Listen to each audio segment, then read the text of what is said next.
todos que a paz do Senhor, eu sou a irmã Fernanda. Hoje eu estou aqui para me estar trazendo um estudo para você sobre a primeira epístola do apóstolo Paulo aos Coríntios, tá? Nós vamos estar falando sobre esse primeiro capítulo, tá, gente, de 1 Coríntios. Então, eu queria que você deixasse a sua Bíblia aberta, que nós vamos estar aí fazendo esse estudo, tá? Sobre esse primeiro capítulo, né?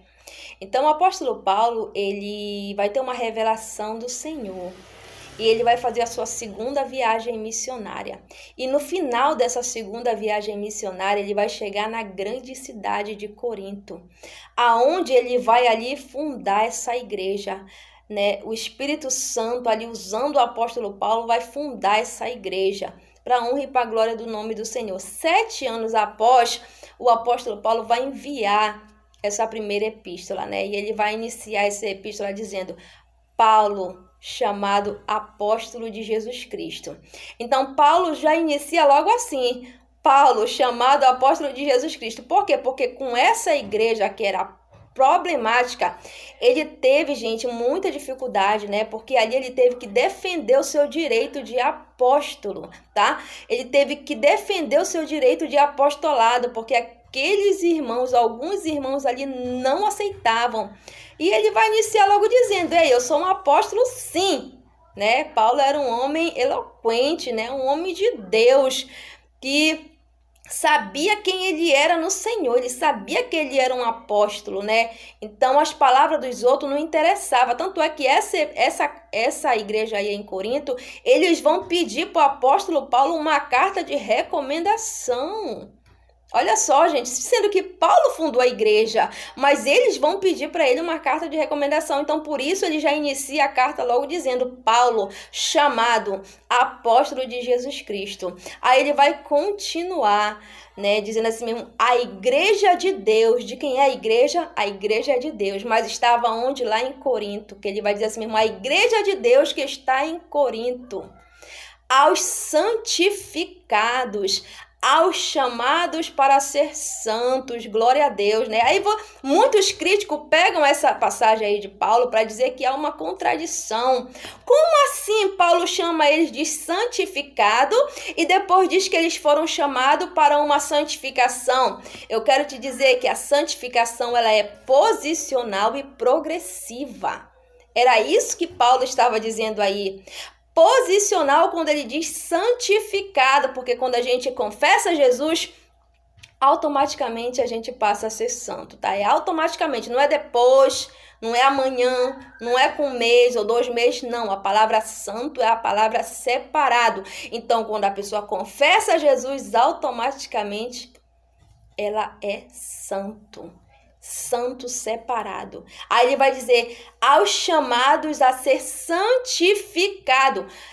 Progressiva, tá, gente? É um chamado progressivo aí que tá dizendo. Ou seja, na nossa caminhada a gente vai ser santo. Por isso que Provérbios vai dizer, né? Porque a vereda do justo, ela é como a luz da aurora, que vai brilhando mais e mais até ser dia perfeito. Ou seja, a gente vai caminhando para a santificação. Então, que fique bem claro o que era que Paulo estava querendo dizer quando ele disse santificados e é o chamado para ser santo. Não tem nenhuma contradição aí, tá, gente? Então, o que estava acontecendo ali naquela igreja de Corinto? Ele foi informado, Paulo vai dizer assim, porque eu fui informado pelos da família de Cloe, ou seja, essa irmã, né, os da família dessa irmã, que é a irmã Cloe, né,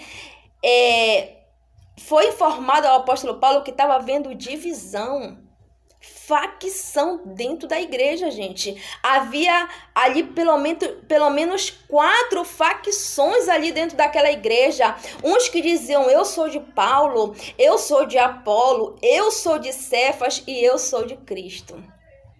4 facções ali. Partidarismo dentro de uma congregação, gente. Então, Paulo, ele foi informado por alguns da família dessa irmã aí. E Paulo vai dizer, né? Porventura, Cristo está dividido? Foi Paulo crucificado? Então, gente, é muito ruim quando tem divisão numa igreja. Então, olha só, essa igreja era uma igreja, a igreja de Corinto, gente, ela era uma igreja que tinha conhecimento, tinha a palavra de Deus, tinha todos os dons, mas eram carnais, porque tinha divisão. Tinha divisão dentro da igreja, estava tendo partidarismo dentro da igreja, coisas que desagradam a Deus. Olha o Salmo 133, né? Ó, quão bom e quão suave é que os irmãos vivam em união. É como óleo precioso sobre a cabeça, que desce sobre a barba e a barba de Arão, que desce sobre a orla das suas vestes. É como o orvalho do Hermon sobre os montes Sião, porque ali o Senhor ordena a bênção e a vida. Glória a Deus, né? Então, olha só como é da extrema importância numa igreja haver união, haver comunhão. Porque se não houver, meu irmão, vai entrar o partidarismo.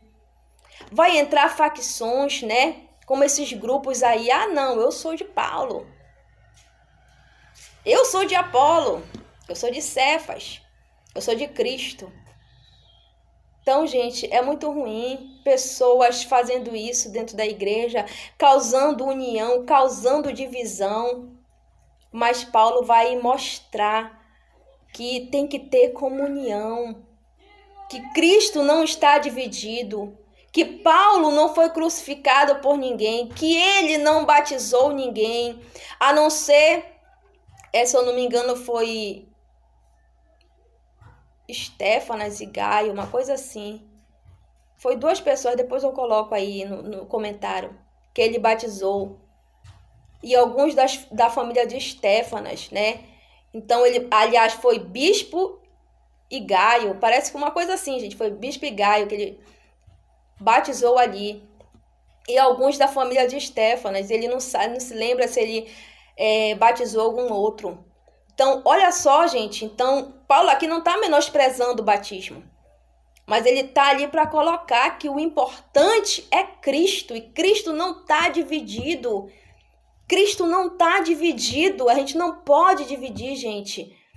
A gente não pode dividir. A nossa congregação, onde você congrega, tem que ser uma bênção, tem que ter união, tem que ter comunhão, tem que ter o partir do pão, para que Deus venha ordenar ali a bênção e a vida sobre todos. É muito importante. Paulo sabia disso, que uma igreja rachada, ela infelizmente, vai entrar ali grupos facciosos, vai entrar ali partidarismo. Então, gente, que nós venhamos aprender com os erros da igreja de Corinto, que a nossa igreja venha a ser uma bênção.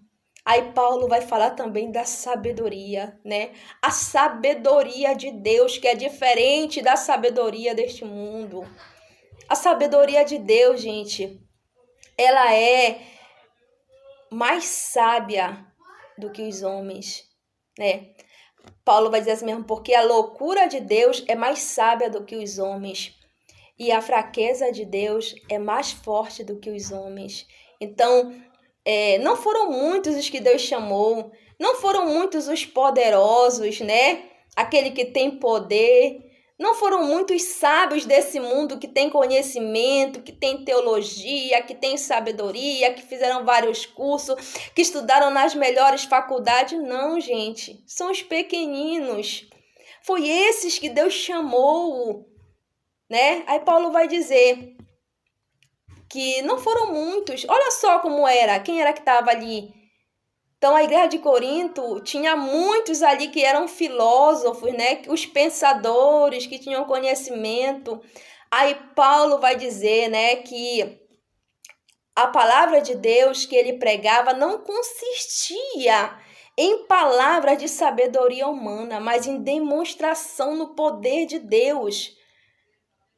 Então, gente, a palavra de Deus é loucura para os que perecem, mas para nós que somos salvos, ela é o poder de Deus para a salvação de todo aquele que crê.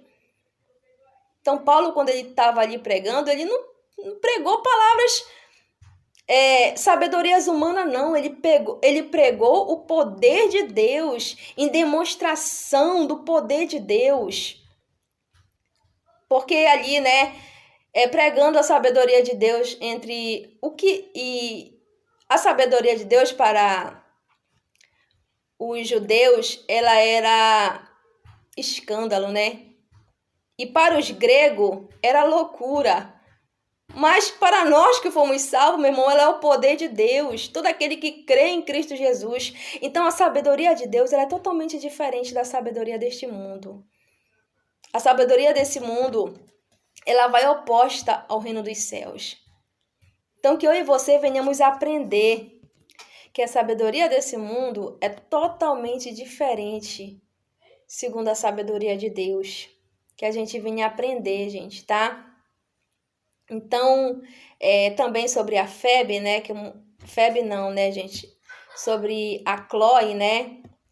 Essa irmã aí que Paulo citou, que ele foi informado pelo da família de Chloe. Eu quero te dizer que Paulo não estava tratando ali de uma fofoca. Não se tratava de uma fofoca, aquilo como muitos falam, que ela ou os da família dela foram fofocar para Paulo, não, tá?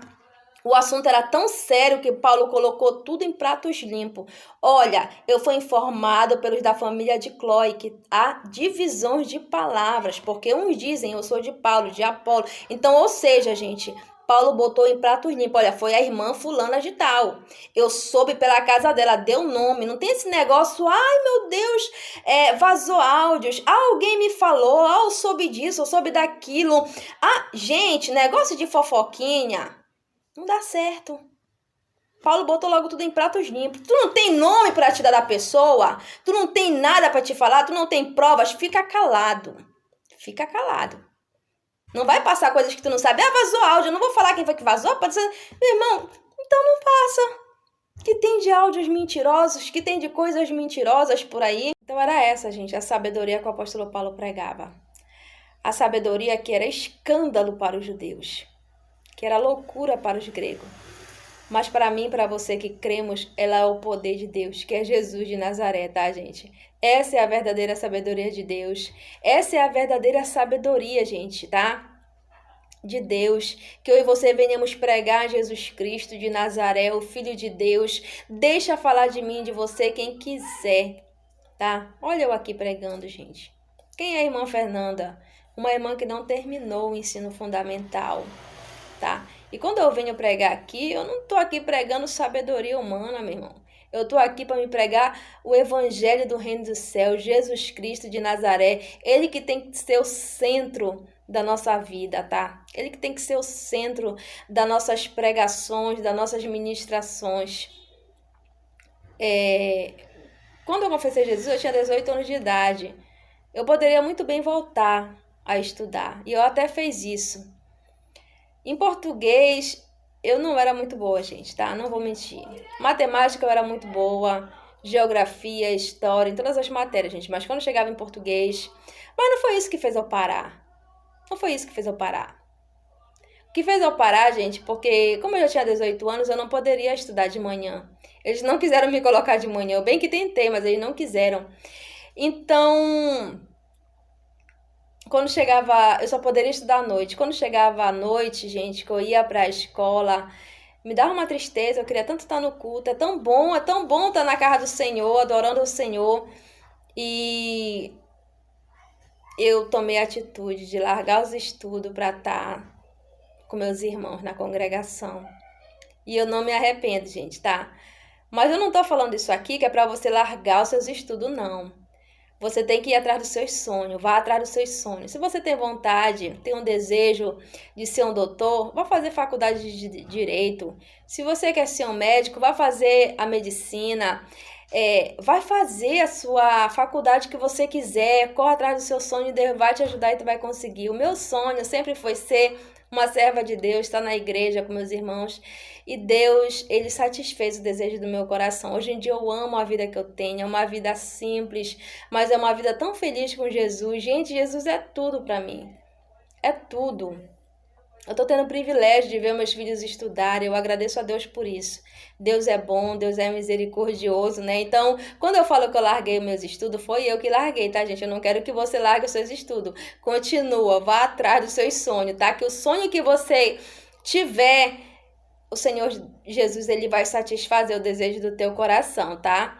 Então, fica com essa palavra, tá? Fica com essa palavra aí de Coríntios, da primeira carta de Paulo aos Coríntios, tá? Que ele iniciou ali defendendo o seu direito de apostolado, falou sobre a santificação, ele resolveu ali esse problema dessa facção, que tinha que haver comunhão, e ele falou ali sobre a sabedoria de Deus, que é Cristo Jesus, o Senhor. Que eu e você venhamos ter essa sabedoria, e eu agradeço a todos.